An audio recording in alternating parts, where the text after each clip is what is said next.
ಬನ್ನಿ ಇದ್ರ ಬಗ್ಗೆ ಮಾತಾಡಲಿಕ್ಕೆ ನಿತ್ಯ ಇರ್ತಾರೆ ಸಂತೋಷ್ ಜಿ ಆಧ್ಯಾತ್ಮ ಚಿಂತಕರು. ತಮಗೆಲ್ಲ ಗೊತ್ತಿರುವಂಥ ವಿಚಾರ. ಸಂತೋಷ್ ಜಿ ಅಯ್ಯಪ್ಪ ಸ್ವಾಮಿಯ ಬಗ್ಗೆ ಬಹಳ ಅದ್ಭುತವಾಗಿ ಮಾತಾಡ್ತಾರೆ. ನಿತ್ಯದ ಕಾರ್ಯಕ್ರಮದಲ್ಲಿ ಇರ್ತಾರೆ. ಈ ಒಂದು ವಾರ ಪೂರ್ತಿ ದಿನನಿತ್ಯ ನಾವು ಬೇರೆ ಬೇರೆ ಮತ್ತೊಬ್ಬ ಅತಿಥಿಯನ್ನು ಕರಿತೀವಿ. ಅದು ವಿಶೇಷವಾಗಿ ಸಿನಿಮಾ ರಂಗಕ್ಕೆ ನಂಟಿರುವಂಥವರು. ಇವತ್ತು ನಮ್ಮ ಜೊತೆಗಿದ್ದಾರೆ ಶಿವರಾಮ್ ಅವರು. ಶಿವರಾಮಣ್ಣ ಅಂತಲೇ ಖ್ಯಾತಿ. ಯಾಕಂದರೆ ಚಿತ್ರರಂಗದಲ್ಲಿ ಬಹಳಷ್ಟು ಸಂದರ್ಭಗಳಲ್ಲಿ ಸುಖ ಇದ್ದಂಥ ಸಂದರ್ಭದಲ್ಲಿ ಎಲ್ಲರೂ ಸೇರ್ತಾರೆ. ಕಷ್ಟ ಇದ್ದಂಥ ಸಂದರ್ಭದಲ್ಲಿ ಏನಾದರೂ ಓಡ್ ಹೋಗುತ್ತೆ ಯಾವುದಾದ್ರೂ ಒಂದು ಜೀವ, ಹೆಗಲು ಕೊಡುತ್ತೆ ಅಂತಂದರೆ ಅದು ಶಿವರಾಮಣ್ಣ ಮಾತ್ರ. ಶಿವರಾಮಣ್ಣ ಹಿರಿಯ ಕಲಾವಿದರು, ಜೊತೆಗೆ ಆಧ್ಯಾತ್ಮದ ಬಗ್ಗೆ ಕೂಡ ಸಾಕಷ್ಟು ಒಲವನ್ನು ಇಟ್ಕೊಂಡಿರುವಂಥವ್ರು. ಶಿವರಾಮರೇ, ಕಾರ್ಯಕ್ರಮಕ್ಕೆ ತಮಗೆ ಸ್ವಾಗತ. ತುಂಬ ಸಂತೋಷ. ಸಂತೋಷ, ತಮಗೆ ಕೂಡ ಕಾರ್ಯಕ್ರಮಕ್ಕೆ ಸ್ವಾಗತ. ನಿಮ್ಮಿಬ್ಬರ ಜೊತೆಗೆ ನಾನು ಸಾಕಷ್ಟು ಚರ್ಚೆ ಮಾಡ್ತೀನಿ. ಆದರೆ ಅದಕ್ಕಿಂತ ಮೊದಲು ಒಟ್ಟಾರೆಯಾಗಿ ಆರಾಧನೆ ಅನ್ನುವಂಥದ್ದು ಹೇಗೆ? ಬನ್ನಿ, ಇಲ್ಲಿದೆ ಒಂದು ವರದಿ.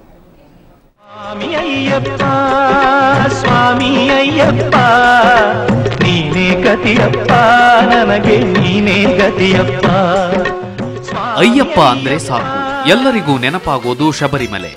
ಹೌದು, ಕಲಿಯುಗದಲ್ಲಿ ಕ್ಷಿಪ್ರ ವರಪ್ರಸಾದ ಅನುಗ್ರಹಿಸುವ ದೇವರು ಅನ್ನೋ ನಂಬಿಕೆಗೆ ಪಾತ್ರವಾಗಿರೋ ಅಯ್ಯಪ್ಪನ ಈ ಕ್ಷೇತ್ರ ವಿಶ್ವದ ಅತಿ ಹೆಚ್ಚು ಭಕ್ತ ಸಮುದಾಯವು ಸಂದರ್ಶಿಸುವ ಧಾರ್ಮಿಕ ತಾಣಗಳಲ್ಲಿ ಒಂದಾಗಿದೆ.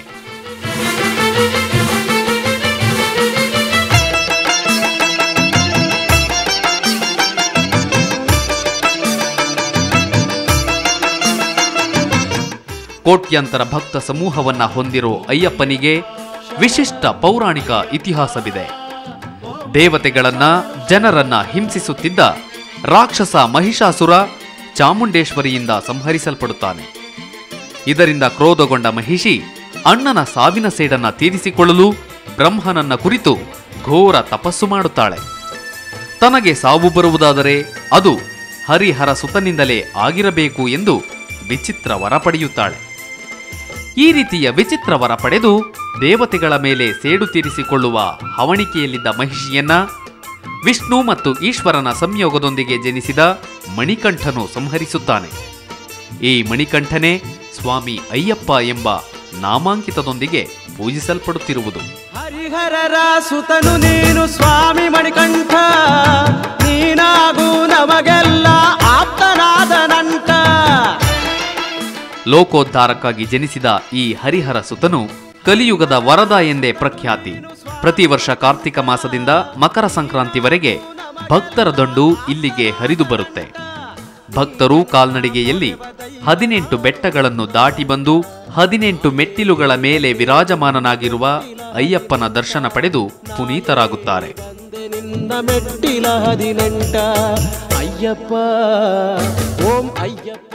ಬ್ಯೂರೋ ರಿಪೋರ್ಟ್, ಸುವರ್ಣ ನ್ಯೂಸ್ 24/7. ನಾನು ಆರಂಭದಲ್ಲೇ ಹೇಳಿದೆ, ಇದ್ರ ಬಗ್ಗೆ ಚರ್ಚೆ ಮಾಡಲಿಕ್ಕೆ ಶಿವರಾಮಣ್ಣ ನಮ್ಮ ಜೊತೆಗೆ ಸಂತೋಷ್ ಜಿ ಇದ್ದಾರೆ. ಶಿವರಾಮ್ ಅವ್ರದ್ದು ಇನ್ನೊಂದು ಕಥೆಯನ್ನು ಹೇಳಲೇಬೇಕು. ನಾವು ನಿನ್ನೆ ತಾನೇ ನಾನು ಮತ್ತೆ ಸಂತೋಷ್ ಜಿ ಮಾತಾಡ್ತಾ ಹೇಳ್ತಾ ಇದ್ವಿ, ಎಲ್ಲೋ ಕಡೆಗೆ ಈ ಯಾರ್ಯಾರು ಈ ದೀಕ್ಷೆ ಕೊಡ್ತಾರೆ, ಮಾಲೆ ಹಾಕುವಂಥವ್ರು, ಈ ಗುರುಸ್ವಾಮಿಗಳು ಅಂತ ಏನು ಕರಿತೀವಿ, ಆ ಗುರುಸ್ವಾಮಿಗಳಿಗೆ ಏನೂ ಗೊತ್ತಿರಲ್ಲ ಅನ್ನುವಂಥದ್ದು ಬಹಳ ದುರ್ದೈವದ ಸಂಗತಿ, ಅದು ದುರಂತದ ಸಂಗತಿ. ಅವರೇ ಸರಿ ಇರಲಿಲ್ಲ ಅಂದಮೇಲೆ ಇನ್ನು ಉಳಿದಂಥ ಸ್ವಾಮಿಗಳನ್ನ ಅವ್ರು ಎಷ್ಟು ಮಟ್ಟಿಗೆ ನಡೆಸ್ತಾರೆ ಅಂತ. ಎಲ್ಲ ಗುರುಸ್ವಾಮಿಗಳ ಬಗ್ಗೆ ಹೇಳೋದಿಲ್ಲ, ಬಹಳಷ್ಟು ಭಕ್ತಿ ಶ್ರದ್ಧೆಗಳಿರುವಂಥ ಗುರುಸ್ವಾಮಿಗಳು ಕೂಡ ಇದ್ದಾರೆ. ಆದರೆ ಇತ್ತೀಚೆಗೆ ಬಹಳಷ್ಟು ಜನ ಈ ಗುರುಸ್ವಾಮಿಗಳು ಹುಟ್ಕೊಂಡ್ಬಿಟ್ಟಿದ್ದಾರೆ ಅವರು. ಹೀಗಾಗಿ ಏನು ಅಂತಂದರೆ ಅವ್ರಿಗೆ ಯಾವುದೂ ಕೂಡ ಒಂದು ಸಂಸ್ಕಾರ ಕೊಡುವಂಥದ್ದಾಗಲಿ ಅಥವಾ ಆ ಮಾರ್ಗದಲ್ಲಿ ಕರ್ಕೊಂಡು ಹೋಗುವಂಥದ್ದಾಗಲಿ ಶಕ್ತಿ ಇಲ್ಲ. ಇದನ್ನೇ ಶಿವರಾಮಣ್ಣ ಮನಗಂಡಿದ್ರು.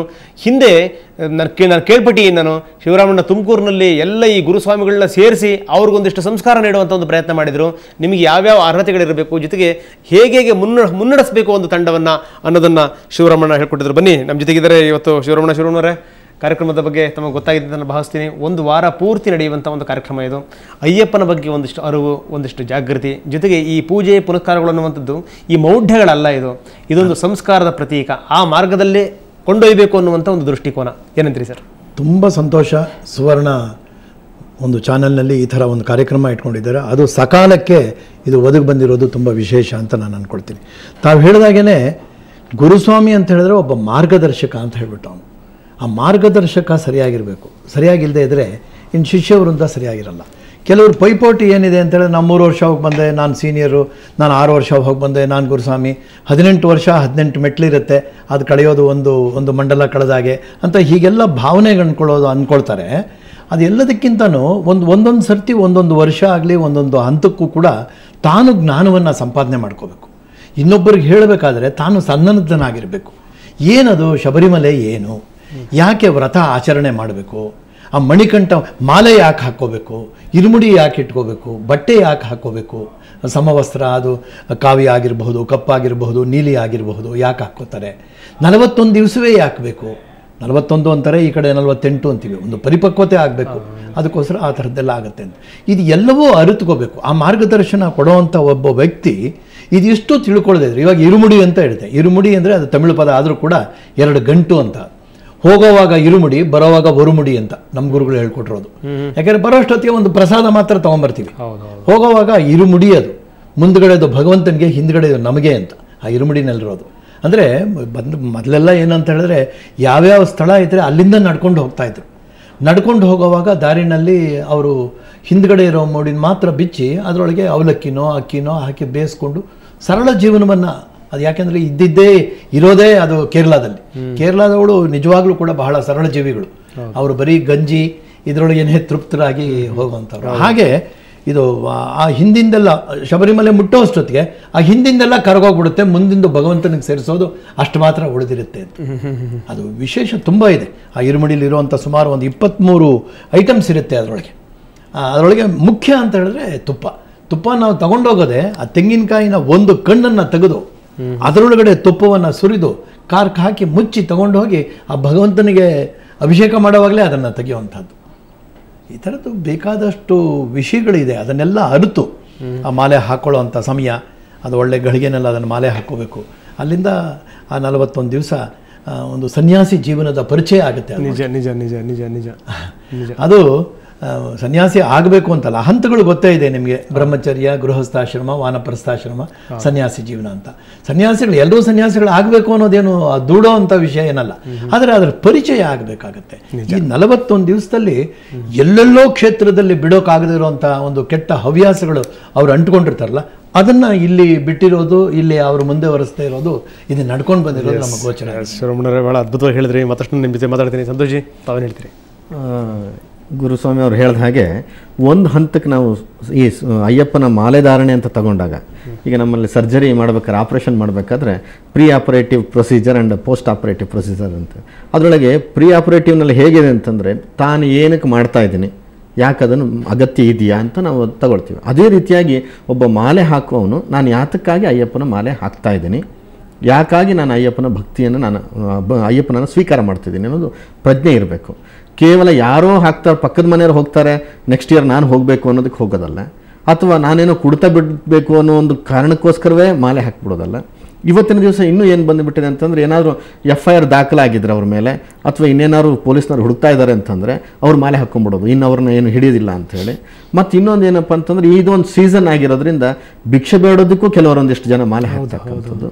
ಈ ದಂಧೆಕೋರರು ಸಮೇತ ಮಾಲೆ ಹಾಕುವಂಥದ್ದು ಒಂದು ಭಾಗ ಆಗಕ್ಕೆ ಹೋಗಿ ನಿಜವಾಗ್ಲೂ ಪ್ರಾಮಾಣಿಕರು ಯಾರು ಮಾಲೆ ಹಾಕ್ತಾರೆ ಅಥವಾ ಅಪ್ರಾಮಾಣಿಕರು ಯಾರು ಅನ್ನೋದು ಕಂಡುಹಿಡೋದು ಬಹಳ ಕಷ್ಟವಾಗಿದೆ. ಒಂದು ಇನ್ನು ಮಾಲೆ ಹಾಕಿದ ನಂತರದ ಒಂದು ಪ್ರೊಸೀಜರ್ಸ್ ಹೇಗೆ, ಮಾಲೆ ಹಾಕಿದ ಮೇಲೆ ನಾನು ಎಷ್ಟು ನಿಷ್ಠನಾಗಿದ್ದೀನಿ ಅನ್ನೋದು ಬಹಳ ಮುಖ್ಯ. ನಾನು ಬಟ್ಟೆನ ತೊಟ್ಟಿರೋದು ಯಾತಕ್ಕೆ ಅಂತಂದರೆ, ಆ ಬಟ್ಟೆ ನಾನು ಮಾಲೆ ಧಾರಣೆ ಮಾಡಿದ್ದೀನಿ, ಅಯ್ಯಪ್ಪನವ್ರ ರಥದಲ್ಲಿದ್ದೀನಿ ಅಂತ ಪದೇ ಎಚ್ಚರಿಸ್ತಾ ಇರಬೇಕು ಅಂಥೇಳಿ. ಇವತ್ತು ಆ ಬಟ್ಟೆ ತೊಡ್ತಕ್ಕಂಥ ಪದ್ಧತಿಯು ಸಮೇತ ಹೋಗ್ತಾ ಇದೆ. ಶೋಕಿ ಹಾಕೋದಲ್ಲ ಅಂತ. ಹೌದು, ಶೋಕಿಗೆ ಹಾಕುವಂಥದ್ದಲ್ಲ. ಮತ್ತಾಮೇಲೆ ತಾನು ಮಾಲೆ ಹಾಕಿದ ತಕ್ಷಣ ಜಗದ್ಗುರುಗಳು ಅಂತೇಳಿ ಭಾವನಿಸ್ಕೊಳ್ತಕ್ಕಂಥದ್ದು ದೊಡ್ಡ ತಪ್ಪು. ಯಾಕೆಂತಂದ್ರೆ ಮಾಲೆಧಾರಿಗಳಾಗಿ ಅಯ್ಯಪ್ಪನ ವ್ರತದಲ್ಲಿ ಇರ್ತಕ್ಕಂಥ ವ್ರತಧಾರಿ ಆಗಿರ್ತಾನೆ ಅಷ್ಟೇ ಬಿಟ್ಟರೆ, ತಾನು ಭಯಂಕರವಾಗಿರ್ತಕ್ಕಂಥ ಜ್ಞಾನ ಭಂಡಾರವೇ ಸಿಕ್ಬಿಡ್ತು ತುಳಸಿ ಮಣೆ ಧರಿಸಿದ ತಕ್ಷಣ ಅನ್ನುವಂಥದ್ದು ಅಹಂಕಾರಕ್ಕೆ ಒಳಗಾಗಬಾರ್ದು. ಅದೇ ರೀತಿಯಾಗಿ ಗುರುಸ್ವಾಮಿಗಳು ಸಹ ನಾನೊಬ್ಬ ಮಾರ್ಗದರ್ಶನಕ್ಕಾಗಿ ಇವರು ಹೇಳಿದಾಗೆ ಅವರನ್ನು ಕರ್ಕೊಂಡು ಹೋಗ್ತಕ್ಕಂಥ ಒಂದು ನಿರ್ವಹಣೆಯನ್ನು ನಾನು ಮಾಡ್ತಾ ಇದ್ದೀನಿ ಅನ್ನುವಂಥದ್ದು ಮಾಡಬೇಕು.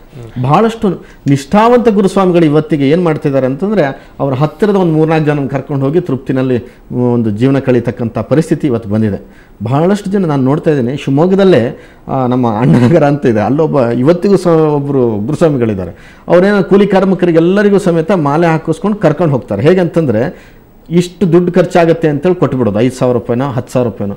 ಅದು ವಾಪಸ್ ಮಾಲೆ ಧಾರಣೆ ಮಾಡಿ ಶಬರಿಮಲೆ ಯಾತ್ರೆ ಮಾಡಿದ ಮೇಲೆ ಇವರು ಮಾಲೆ ಹಾಕ್ಕೊಂಡು ಹೋಗಿ ಬಂದ್ರಲ್ಲ, ಅವರೆಲ್ಲ ಬಡ್ಡಿ ರೂಪದಲ್ಲಿ ವಾಪಸ್ ಕೊಡಬೇಕು. ಅದು ಯಾವ ಥರ ಚಕ್ರ ಬಡ್ಡಿನಲ್ಲಿ ಕೊಡಬೇಕು. ಈ ರೀತಿ ಮಾಡಿ ಮಾಡಿ ಮಾಡಿ ಒಂದು 10-15 ವರ್ಷದಲ್ಲಿ ಗುರುಸ್ವಾಮಿಗಳಾಗಿ ದೊಡ್ಡ ಮಟ್ಟಕ್ಕೆ ಬೆಳೆದುಬಿಟ್ಟೆ. ಅದೇ ಸ್ವಾಮಿಮಾರ್ಗಳ ಹತ್ರ ಚಕ್ರಬಡ್ಡಿ ವ್ಯವಹಾರ ಮಾಡಿಕೊಂಡು. ಇದಕ್ಕೆ ಅಯ್ಯಪ್ಪ ಸ್ವಾಮಿ ನಿಜವಾಗ್ಲೂ ಒಪ್ಪೋದಿಲ್ಲ. ಆ ಭಗವಂತ ಎಷ್ಟೇ ಸರ್ತಿ ನೀವು ಶಬರಿಮಲೆಗೆ ಹೋಗಿ ಬಂದರೂ ಸಹ, ಇಷ್ಟು ಸರ್ತಿ ಬಂದಿದ್ದಾನೆ ಅಂತೇಳಿ ಹೆಚ್ಚಿಗೆ ಗ್ರೇಸ್ ಮಾರ್ಕ್ಸ್ ಅಂತೇಳಿ ಏನೂ ಅಯ್ಯಪ್ಪ ಸ್ವಾಮಿ ಕೊಡೋದಿಲ್ಲ. ನೀವು ಒಂದೇ ಸರಿ ಹೋಗಿ, ಇಲ್ಲ 40 ಸರ್ತಿ ಹೋಗಿ, ನೀವು ಹೋಗಿರ್ತಕ್ಕಂಥದ್ರೊಳಗೆ ಏನು ತುಪ್ಪವನ್ನು ತುಂಬಿಕೊಂಡ್ರಲ್ಲ, ಆ ತುಪ್ಪ ತುಂಬಿದ್ದು ಒಂದು ನಿಮಿತ್ತ ಮಾತ್ರವಾದರೂ ಸಹ ಒಳಗಡೆ ಆ ಕಾಯಿ ಒಳಗಡೆ ಎಷ್ಟು ಭಕ್ತಿ ತುಂಬಿದಿರಿ ಅದು ಬಹಳ ಮುಖ್ಯ. ಆ ಭಕ್ತಿಗೆ ಸರಿಯಾದಂಥ ತೂಕದ ಅಳತೆ ಅಯ್ಯಪ್ಪ ಸ್ವಾಮಿ ಕೊಡ್ತಾನೆ. ಎಸ್, ತುಂಬ ಚೆನ್ನಾಗಿ ಹೇಳಿದ್ರಿ ಸಂತೋಷ್. ಮತ್ತಷ್ಟು ನಿಮ್ಮ ಜೊತೆ ಚರ್ಚೆ ಮಾಡ್ತೀನಿ. ಸಣ್ಣ ಬ್ರೇಕ್ ನಂತರ ಚರ್ಚೆನ ಮುಂದುವರ್ಸೋಣ.